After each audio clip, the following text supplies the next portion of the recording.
Salut les gars, bienvenue sur la deuxième FAQ de la chaîne, j'espère elle vous plaira. Vous pouvez la regarder en format podcast comme vous voulez. Donc voilà, régalez-vous et ciao, bonne vidéo. J'organise une conférence trading totalement gratuite. Il y a très peu de place, donc venez vite vous inscrire, c'est le premier lien dans la description. On va voir une position ensemble, je vais vous expliquer de A à Z comment j'ai fait pour faire 9000 euros en un seul mois uniquement en trading. Et tout simplement par la suite, je vais vous donner un cours complet sur comment je trade. D'accord, donc venez, ça va être exceptionnel. On va pas faire ça très souvent, je sais pas si ce sera reconduit. Donc venez, il y a très peu de place. Lien en description, le premier lien. Comment être plus discipliné? Comment être plus discipliné en trading? En fait, cette question, elle va être répondue plus globalement dans le sens où, en général, ce que tu fais dans un domaine, ça va déterminer ce que tu fais dans tous les domaines. Donc, si t'es pas quelqu'un de discipliné en général, ça va être compliqué de l'être devant les graphiques. Si t'es une merde qui va jamais à la salle, qui mange n'importe quoi, qui se lève à 11 heures, qui joue aux jeux vidéo toute la journée, qui boit du soda et qui mange des chips, c'est-à-dire si t'es une merde, en gros, bah, tu seras une merde en trading, d'accord? C'est-à-dire que tu seras pas discipliné, tu prendras des setups que tu dois pas prendre, tu prendras pas les stops que tu dois prendre, tu prendras 50 trades par jour, voilà, vous avez compris ce que je voulais dire. Donc ouais, ce que tu fais dans un domaine détermine ce que tu fais dans tous les autres domaines. Donc essaie de discipliner, essaie de ranger ta vie. Déjà, c'est le proverbe de Peterson, commence par ranger ta chambre, commence par faire ton lit, et après tu essaieras de sauver le monde. Donc essaie d'être discipliné, putain, dans tes tâches quotidiennes, va au sport, essaie d'avoir une bonne hygiène de vie, lève-toi tôt, fais des bonnes choses, essaie de, je sais pas, tu te mets à la lecture, tu te mets au sport, tu te mets au sport de combat, tu te mets à la salle. Deviens quelqu'un de discipliné, deviens quelqu'un de bien. Puis après, tu verras que devant tes graphiques, la discipline elle viendra toute seule parce que tu seras quelqu'un de discipliné. Tu n'essaieras pas de faker ça, en fait. Il y a des choses que tu peux pas faker dans la vie. Il y a pas mal de choses, et notamment liées à la psychologie, à la discipline, ce genre de choses, tu peux pas les faker. Donc si t'es pas quelqu'un de discipliné dans la vraie vie, devant les graphiques, ça va être très compliqué de faker tout ça. Parce qu'en fait, ça demande exactement les mêmes compétences, en fait. Ça demande exactement les mêmes compétences que ce soit sur les graphiques. Dans la vraie vie, la discipline, c'est un muscle, en fait. C'est un muscle, c'est quelque chose qui s'entraîne. Donc entraîne-toi, va à la salle, comme je t'ai dit, fais tout ça. Et tu verras que il y aura une nette augmentation de ton niveau de discipline devant les graphiques. Moi, mon point de vue là-dessus, c'est vraiment que, ouais, en fait, ça doit partir d'une envie, d'un désir d'atteindre quelque chose. Et après, c'est juste une fois que tu intériorises tellement cette envie, juste dans ta tête, il n'y a que ça. Après, ça part tout seul, en fait. Tu commences à le faire, tu le fais tous les jours. Tu prends tellement l'habitude qu'après, tu te poses même plus la question, tu vois, que ce soit pour la salle. T'es plus dans le mal de ne pas y aller que d'y aller. Tellement le manque provoqué par le fait de ne pas y aller est grand. Juste, tu te poses plus la question, en fait. Et c'est pareil pour les graphes. Après, tellement, à un moment, tu prends l'habitude de tellement tous les jours, à la même heure devant tes graphes, à analyser, à atteindre tes positions, etc. C'est juste automatique, en fait. Et je pense que c'est ce point-là qu'il faut atteindre. Et tu t'en rends compte très vite quand tu l'atteins, quoi. Je suis plutôt d'accord avec toi, mais je dirais pas exactement la même chose dans le sens où je dirais que plutôt, quand tu arrives à un point où la culpabilité de ne pas aller à la salle, elle est plus forte que la flemme d'y aller. Tu vois ce que je veux dire? Ouais, C'est-à-dire carrément. que tu as le choix, tu as tout le temps le choix, que ce soit sur les graphiques ou que ce soit dans la vraie vie, tu as tout le choix pardon, entre faire quelque chose et ne pas le faire quand tu es sur un graphique. Tu prends tout le temps la décision d'agir ou ne pas agir, et dans la salle, de le fait d'aller à la salle ou quelque chose comme ça, c'est exactement la même chose. Tu vois. En fait, et quand la culpabilité elle est plus forte que le fait même de faire cet effort d'aller à la salle ou quelque chose d'autre, mais c'est là où tu as passé un cap, tu as passé un gros cap, quoi. Moi, Ouais, je parce suis que ça d'accord. veut dire que ta vision de qui tu veux être est tellement intériorisée que chaque action qui va à l'encontre de ça, même si consciemment tu veux ne pas le faire, inconsciemment tu te fais rappeler à l'ordre par toi-même, quoi. C'est ça, ouais, c'est comment dire, c'est soit tu souffres maintenant, soit tu souffres plus tard, en fait. Soit Ouais, tu souffres maintenant, le fait d'aller à la salle, parce que tu vas souffrir, tu vas t'entraîner, ça va être dur. Soit tu souffres plus tard, parce qu'en fait, tu auras une shape de merde, tu vois. ouais, carrément. Ou soit Ouais, la gratification, tu la prends tout de suite, tu vas pas à la salle, tu te fais un bon repas tranquillement devant la télé. Ou alors la gratification, tu la décales, c'est-à-dire la gratification, elle sera 10 fois plus élevée quand tu auras le six-pack, bonne shape, etc., et que tu seras avec des meufs et qu'elles vont te dire putain, t'es musclé, blablabla. Vous voyez ce que je veux dire, quoi. ouais. Mais ça, c'est vraiment un état d'esprit en général, quoi. Une fois que tu l'adoptes, après, en vrai, C'est ça, tu vois. t'as Une fois que juste, tu l'adoptes t'as dans juste une à continuer sur la durée et c'est qu'une question de temps après. 100%, 100%, et c'est pour ça que je disais que c'est difficile de l'avoir dans un seul domaine, tu vois. C'est Ouais, très rare les personnes qui sont obèses, accros à la cocaïne et qui soient des multimillionnaires, tu vois ce que je veux dire? Enfin, évidemment, il y a des exceptions, mais une exception ne disprouve pas la règle, tu vois.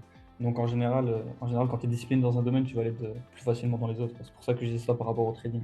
comptes-tu sortir un groupe de coaching ou une formation? Alors, sûrement, juste ça prend un petit peu de temps, c'est une question qu'on me pose tout le temps. On travaille activement sur quelque chose là actuellement. quelque chose, on essaie de faire quelque chose de différent, donc ça prend un peu de temps, on essaie pardon, de faire quelque chose de différent et de mieux de tout ce qui est disponible actuellement. Donc voilà, ça risque de sortir très très vite, mais voilà, on en reparlera en temps voulu, donc soyez à l'affût sur tout ce qui est YouTube, tout ce qui est Instagram, tout ce qui est Telegram, tout ce qui est Twitter. Soyez à l'affût de tout ça, parce que ça risque de sortir assez rapidement. Mais ouais, on bosse pas mal dessus avec l'équipe, donc on essaie de faire quelque chose de différent, quelque chose qui va vraiment apporter de la valeur, et voilà, quelque chose qui va changer, quoi. Donc voilà. D'ailleurs, en parlant de trading, prochaine question, que fais-tu pour travailler ta psychologie en trading du coup? Ouais, bah, plus ou moins la même chose. Psychologie, discipline. Enfin, la discipline, c'est plutôt un compartiment de la psychologie en général, je dirais, dans le trading. Mais de toute façon, la psychologie tout entière, c'est une partie spéciale du trading parce qu'en fait, elle est hyper importante, mais elle est hyper mal comprise aussi, pardon. Elle est surtout, en fait, délaissée déjà par 98% des gens. Et comme je disais tout à l'heure, la psychologie, c'est le genre de choses que tu peux pas faker. Tu es obligé d'aller sur le terrain, tu es obligé de prendre des tartes et il faut revenir plus fort avec une meilleure compréhension en fait. Parce que la psychologie, c'est des trucs, la réponse que vous attendez tous, c'est il faut lire ce bouquin et tu verras que tu auras une psychologie en béton.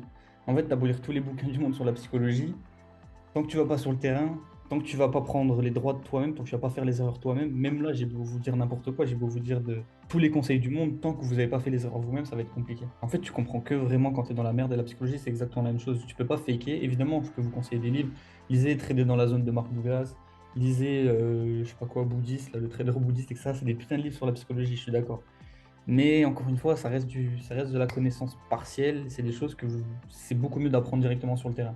C'est comme si demain vous voulez être, je sais pas, vous voulez être pilote de F1 et tu joues à Forza sur ta PS4. Bah, ça va t'apprendre deux, trois trucs. Ça va t'apprendre deux, trois trucs. Ok, mais ça t'apprendra beaucoup moins que le fait tout simplement d'être sur le terrain et de prendre les coups, quoi. Bah, je suis complètement d'accord. C'est comme toutes les disciplines en vrai, tu vois, c'est comme ce que je t'avais envoyé là de Charles Jourdain, le combattant de MMA. Il disait exactement ça. Il disait les autres combattants, ils sont là en mode ah bah je vais me préparer pendant 8 9 mois pour un combat. Alors que lui, il est plus dans la mentalité, bah non, en fait, c'était plus tu accumules les combats, plus tu fais face à l'adversité, à la réalité, et plus vite t'apprends. Et c'est par ces chocs-là que tu deviens plus fort. Pas en te préparant pendant des mois, par des simulations, de l'entraînement, etc. C'est juste le terrain, le terrain, le terrain. Exactement, en fait. Exactement. C'est comme, je sais pas si on saute sur une question de plus tard, mais c'est pas très grave par rapport au backtesting. Il y en a plein qui me posent des questions par rapport au backtesting, mais le backtesting, c'est exactement la même chose, en fait. C'est de la simulation, en fait. Donc, ce que je vous conseille à tout le monde, tous les gens qui m'envoient des messages, qu'est-ce que tu penses du backtesting, comment tu backtestes, combien tu as de data de backtesting, on s'en fout, les gars, enfin, pas arrêtez de backtester, mais backtester si vous n'avez pas le temps de trader, mais le backtesting, ça reste de la simulation. C'est vous qui appuyez sur le bouton, le prix va à votre rythme. Vous pouvez faker, c'est-à-dire que vous pouvez tricher. La plupart, ils Bien savent pas sûr, backtaster parce qu'ils trichent. bien sûr. Ils prennent un SL puis ils disent ouais, en vrai, je l'aurais pas pris, nanana. C'est différent. Faites du live. Faites du live. Le live, vous pouvez pas tricher. Ah ben, vous pouvez pas tricher. Faites du live en réel. Vous pouvez pas tricher. Les datas, elles sont là. C'est des vraies datas. Et voilà. Peut-être je vais sur une question que je devais répondre plus tard, mais on s'en bat les couilles. Mais vous voyez ce que je veux dire, quoi. Il y a des choses que vous pouvez pas faker. Il y a des choses, il faut mettre les mains dans le cambouis, il faut mettre les mains dans la merde des fois. Et c'est le genre de choses où vous n'avez pas le choix, les gars. Si vous voulez avoir du résultat. Ouais, donc ouais, c'était effectivement une prochaine question. Comment backtestes-tu? Mais je te rejoins carrément sur ce point-là. Et oui, un des gros inconvénients du backtest, c'est qu'il y a énormément de moyens de tricher. Tu peux pas refléter un vrai journal et une vraie performance avec du backtest. 100%, 100%, 100%. Il y a que le Puis, live qui peut apporter ça. exactement, en fait. Ça reste une simulation du live, en fait. Donc, autant essayer de passer le plus de temps possible en live chat, parce que c'est les conditions du réel. C'est les conditions du réel.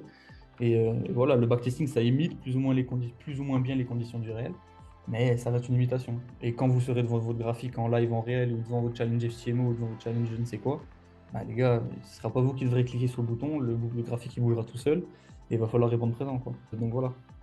Yes, carrément. Donc, prochaine question. Est-ce que tu penses que de temps en temps, se couper des écrans une journée est bon? Ouais, ouais, bien sûr. Bien sûr. Même plus en vrai si nécessaire. Pas forcément une seule journée. Tu as été timide sur ta question parce que ouais, tu peux évidemment te couper une semaine, un mois. C'est pas très grave. Ouais, Si t'en ressens le ouais, ouais, besoin. carrément. Ça, c'est ce que les gens ne comprennent pas. C'est que en trading, moins égale plus. Less is more en trading plus que nulle part ailleurs en fait. Moins t'en fais, mieux c'est. En fait, ce qu'il faut que vous fassiez, parce qu'en fait, je sais que c'est un peu compliqué pour certains de s'imaginer dans, ce genre dans la peau de quelqu'un comme ça, mais parce que la plupart, ils traitent soit des petits comptes à 500 balles, soit ils essaient de passer des challenges, etc. etc. Mais mettez-vous dès maintenant dans la peau d'un gars qui gère 500 000, d'un mec qui gère 1 million. Et d'ailleurs, je dis ça, mais c'est pas délirant en fait. Ça peut vous arriver très très vite. Même un gars qui gère 200 000. Mettez-vous dans la tête d'un mec qui gère 200 000. Ça peut arriver très vite. Vous passez un challenge FTMO 200 000, hop, dans un mois, vous avez 200 000 suggestions. Ça peut aller très très vite. Donc c'est pas quelque chose qui est irréalisable. Bien au contraire. Mais admettons que vous gérez 500K. Le mec qui gère 500K, est-ce qu'il a besoin de prendre un trade par jour pour faire de l'argent? Non, non, non, non. Un bon trade par mois, il a fait son mois tranquille. Il fait un 1-3. Il fait 3% par mois avec un compte à 500K. Il a fait 15K. Est-ce que ça va? Je pense que ça va, on est d'accord. On est tous d'accord là-dessus pour dire que ça va, 15K par mois. Donc, même si maintenant vous n'y êtes pas, commencez à implémenter cette mentalité de trader qui gère des gros fonds. Car en fait, là, vous prenez des mauvaises habitudes, vous prenez des habitudes de merde et vous n'allez jamais réussir à les changer quand ce sera temps, en fait, et quand vous aurez vos gros comptes. Donc oui, pour revenir à la question, bien sûr, prendre du recul, ne pas trader un jour, une semaine, c'est très très bien.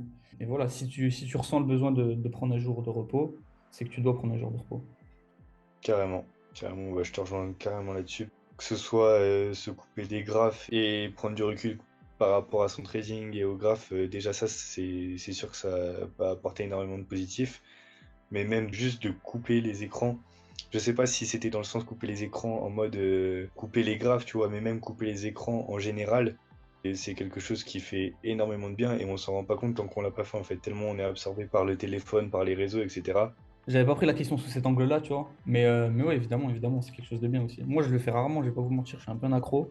Enfin, comme tout le monde, on fait pas plus que n'importe qui, tu vois. De toute Ouais, façon, notre génération, on est plus ou moins tous des accros au téléphone, aux écrans, etc. Mais bon, enfin bref. Mais ouais, c'est quelque chose que je faisais, c'est quelque chose que je faisais très souvent avant. Je faisais des cures de dopamine, donc parfois je faisais des journées sans aucun écran. Et ouais, je suis d'accord avec toi, tu ressens les bienfaits directs, hein. Tu ressens vraiment les bienfaits directs. yes. Donc ouais, à faire de temps en temps.